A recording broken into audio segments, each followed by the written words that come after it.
जय हिंद दोस्तों, स्वागत है अपने इस YouTube चैनल में। आज के इस वीडियो में हम बच्चों कक्षा 12 के विद्यार्थियों के लिए नागरिक शास्त्र सिविक्स के महत्वपूर्ण लघुत्तरीय प्रकार के प्रश्न लेकर आए हैं, जो 2024 बोर्ड एग्जाम के लिए मोस्ट इम्पॉर्टेंट रहेगा और 23 फरवरी को होने वाली यूपी बोर्ड परीक्षा के लिए बहुत ही इम्पोर्टेंस रहेगा। तो चलिए देर न करते हुए जितने भी लघुत्तरीय फर्स्ट और लघुत्तरीय सेकंड प्रकार के क्वेश्चन हैं, मोस्ट इम्पॉर्टेंट क्वेश्चन को हम लोग दोस्तों जो है देखेंगे।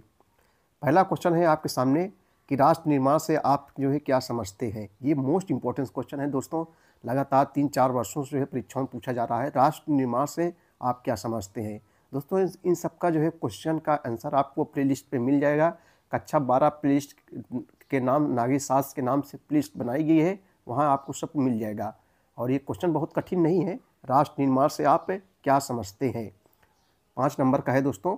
दूसरा है विश्व में अंतर्राष्ट्रीय संगठनों के होने के किन्हीं 2 लाभों का उल्लेख कीजिए। विश्व में अंतर्राष्ट्रीय संगठनों के होने के किन्हीं 2 लाभों का उल्लेख कीजिए। अगला क्वेश्चन है आसियान। आसियान जानते हो दोस्तों, एक क्षेत्रीय संगठन है। जो क्षेत्रीय संगठन होते हैं उसमें कम देश होते हैं, और जो अंतर्राष्ट्रीय संगठन होते हैं उसमें ज़्यादा देश होते हैं। जैसे संयुक्त राष्ट्र संघ। संयुक्त राष्ट्र संघ दोस्तों क्या है, एक जो है अंतर्राष्ट्रीय संगठन है जिसमें 193 देश वर्तमान में हैं। तो 23 नंबर क्वेश्चन है कि आसियान समुदाय के मुख्य स्तंभों के नाम और उनके उद्देश्यों के बारे में बताइए। अगला क्वेश्चन है कि आर्थिक वैश्वीकरण के कोई 2 दोष लिखें। आर्थिक वैश्वीकरण के कोई 2 दोष लिखें। नेक्स्ट क्वेश्चन है दोस्तों 1985 के असम समझौते के परिणाम का वर्णन कीजिए। यहाँ से भी आपको 5 नंबर मिलेगा। 1984 से 2004 तक जो है कांग्रेस और भाजपा बीजेपी के चुनावी हार जीत का बदलता परिदृश्य कैसा था। चलो आगे क्वेश्चन देखेंगे हम लोग। जो है लघुत्तरीय सेकंड प्रकार का क्वेश्चन जो 6 अंक का है बच्चों। देखो, यूरोपीय संघ के गठन के क्या कारण था। अगला क्वेश्चन है कि यूरोपीय संघ के गठन का क्या कारण था। यहाँ से आपको 6 नंबर जो है मिलेंगे। चीन, भारत और अन्य विकासशील देशों को क्योटो प्रोटोकॉल की बाधाओं से मुक्त क्यों रखा गया। वैश्वीकरण का अर्थ है एवं परिभाषा दीजिए। वैश्वीकरण मतलब जो विश्व स्तर का होता है। वैश्वीकरण का अर्थ एवं परिभाषा दीजिए। यहाँ से आपको 6 नंबर मिलेगा। भारत में क्षेत्रीय असंतुलन के कोई 4 कारण जो है बताइए। अगला क्वेश्चन देखेंगे दोस्तों, लघुत्तरीय फर्स्ट प्रकार का बहुत इंपॉर्टेंट क्वेश्चन है, बहुत ही very important most important question दोस्तों। ये हर वर्ष परीक्षाओं में पूछा जाता है। उत्तरी अटलांटिक संधि संगठन यानी नाटो से आप क्या समझते हैं। नाटो बच्चों ये देशों का समूह है। इसमें नाटो में जो है 12 देश सम्मिलित हैं। तो उत्तरी अटलांटिक संधि संगठन नाटो से आप जो है क्या समझते हैं। यहाँ से 5 नंबर मिलेगा। अगला क्वेश्चन, अपनी आर्थिक व्यवस्था सुधारने के लिए चीन द्वारा उठाए गए किन्हीं 2 कदमों का जो है उल्लेख कीजिए। यहाँ से भी 5 नंबर मिल जाएगा। विश्व के मैकडोनाल्डीकरण से आप क्या समझते हैं, व्याख्या करें। देसी रजवाड़े से आप क्या अभिप्राय था। स्वतंत्रता के समय भारत में ऐसे रजवाड़ों की कुल संख्या कितनी थी। तो देसी रजवाड़े बच्चों जिसे देसी रियासत कहते हैं, 565 टोटल जो है देसी रियासत थी, जिसको विलय करने में सरदार वल्लभ भाई पटेल की महत्वपूर्ण भूमिका थी। लौह पुरुष सरदार वल्लभ भाई पटेल ने जो है 565 देशी रियासत को जो है भारत में दोस्तों विलय किए थे। तो बहुत है, अपने मन से आप दोस्तों इसके लिख सकते हैं। हम इसको बहुत बढ़िया से पढ़ाए हैं, आपको जो है मिल जाएगा प्लेलिस्ट के माध्यम से। अगला क्वेश्चन है रजवाड़ों की कुल संख्या कितनी थी, हो गया है। हरित क्रांति के किन्हीं 2 लाभों का उल्लेख। देखो, हरित क्रांति से क्वेश्चन हर वर्ष परीक्षाओं में पूछे जाते हैं। यहाँ 5 नंबर 2 नंबर या 5 नंबर या दीर्घ उत्तरीय प्रश्न है। हरित क्रांति से मोस्ट इंपॉर्टेंट क्वेश्चन पूछे जाते हैं हर वर्ष। हरित क्रांति, क्रांति मीन्स क्या होता है दोस्तों, एकाएक परिवर्तन, एक बदलाव। जो हरित क्रांति हुई थी, गेहूं चावल में ज़्यादा से ज़्यादा पैदावार अत्यधिक हो, इसीलिए हरित क्रांति जो है लाई गई थी।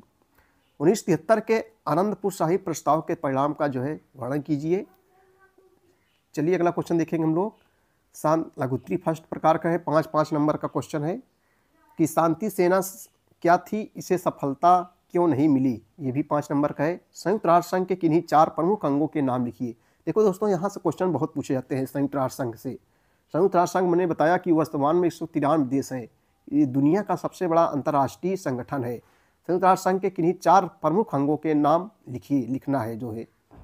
तो दोस्तों संयुक्त राष्ट्र संघ से क्वेश्चन जरूर पूछे जाते हैं परीक्षाओं में। और इसका मुख्यालय कहाँ है, अमेरिका के शहर न्यूयॉर्क में स्थित है। यह दुनिया का सबसे बड़ा अंतर्राष्ट्रीय संगठन है। और संयुक्त राष्ट्र संघ का काम क्या होता है दोस्तों, विश्व में शांति व्यवस्था जो है बनाए रखना। इसीलिए द्वितीय विश्व युद्ध के बाद 24 अक्टूबर 1945 ईस्वी को 24 अक्टूबर 1945 को संयुक्त राष्ट्र संघ की जो है स्थापना जो है हुई थी। इसका काम क्या है बच्चों? विश्व में शांति व्यवस्था बनाए रखना। यह दुनिया का सबसे बड़ा अंतर्राष्ट्रीय संगठन है। इसका मुख्यालय कहाँ है? अमेरिका के शहर जो है न्यूयॉर्क में इसका जो है मुख्यालय हेडक्वार्टर स्थित है। यहाँ से जो है 5 नंबर आपको मिल जाएंगे। संयुक्त राष्ट्र संघ से दोस्तों क्वेश्चन हर वर्ष परीक्षाओं में जो है पूछे जाते हैं। देखो अगला क्वेश्चन भी बहुत इंपॉर्टेंस है, बहुत ही इंपॉर्टेंस क्वेश्चन है। शाक थेरेपी क्या है? संक्षेप में लिखिए। ये भी कई वर्षों से लगातार परीक्षाओं में पूछा जा रहा है। शाक थेरेपी। द्विराष्ट्र के सिद्धांत से क्या अभिप्राय है? द्विराष्ट्र वही पाकिस्तान और जो है भारत। कारगिल संघर्ष के कारणों का उल्लेख कीजिए। हरित क्रांति क्या थी? देखो दोस्तों हरित क्रांति से जो है क्वेश्चन बहुत पूछे जा रहे हैं। देखो यहाँ भी जो है पूछा गया है। उसके बाद फिर से लघुत्तरी फर्स्ट प्रकार के प्रश्न है कि ह्यूमन राइट वॉच के किन्हीं 2 उद्देश्यों को लिखिए, 5 नंबर मिलेगा। परमाणु युद्ध के कोई 2 प्रभाव लिखे।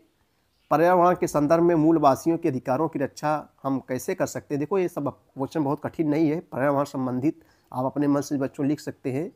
पर्यावरण संदर्भ मूलवासियों के अधिकारों की रक्षा हम कैसे कर सकते हैं? देसी रजवाड़े, देखो देसी रजवाड़े से भी क्वेश्चन हर वर्ष पूछे जाते हैं।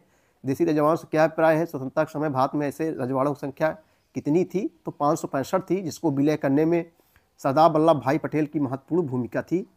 तो दोस्तों यहाँ से क्वेश्चन जरूर पूछे जाते हैं। भारतीय कम्युनिस्ट पार्टी जो है कब और क्यों 2 भागों में विभाजित हो गई? भारत में अब तक कितनी पंचवर्षीय योजनाएं लागू की जा चुकी हैं? तो 12वीं पंचवर्षीय योजना चल रही थी। अगला क्वेश्चन देखेंगे हम लोग। लघुत्तरी सेकंड प्रकार जो 6 अंकों का है। वैश्वीकरण के 2 सकारात्मक तथा किन्हीं 2 नकारात्मक प्रभावों को स्पष्ट कीजिए। 6 नंबर का है। क्यों कहा जाता है कि द्वितीय विश्व युद्ध का अंत शीत युद्ध का आरंभ था? देखो शीत युद्ध से क्वेश्चन बहुत पूछे जाते हैं परीक्षाओं में। हर वर्ष शीत युद्ध से क्वेश्चन पूछा जाता है दोस्तों। शीत युद्ध आप लोग जानते हो ऐसा युद्ध है जिसमें युद्ध नहीं होता लेकिन युद्ध जैसी स्थिति बनी रहती है। और शीत युद्ध किसके बीच हुआ था? अमेरिका और सोवियत संघ के बीच हुआ था। तो शीत युद्ध से क्वेश्चन जरूर पूछे जाएंगे। कश्मीर समस्या से भी क्वेश्चन पूछे जाएंगे। कश्मीर समस्या पर संक्षिप्त टिप्पणी लिखिए। 6 नंबर के बहुत सरल है, वो आप अपने मन से लिख सकते हैं बच्चों। आए दिन आप पेपर में देखते रहते हैं कश्मीर, आए दिन कश्मीर पर होता है रहता है। आतंकवादी जो है क्या रहते हैं, हमेशा जो है आतंकवादी उसमें आक्रमण करते रहते हैं कश्मीर पर। तो कश्मीर पर आए दिन झगड़ा लड़ाई होती रहती है। हमारे देश के भी काफ़ी जवान जो है कश्मीर में रहते हैं, मारे भी जाते हैं। तो कश्मीर समस्या पर बहुत समस्या है कश्मीर पर। तो कश्मीर समस्या पर संक्षिप्त टिप्पणी लिखना है। 6 नंबर आप अपने मन से लिख सकते हैं।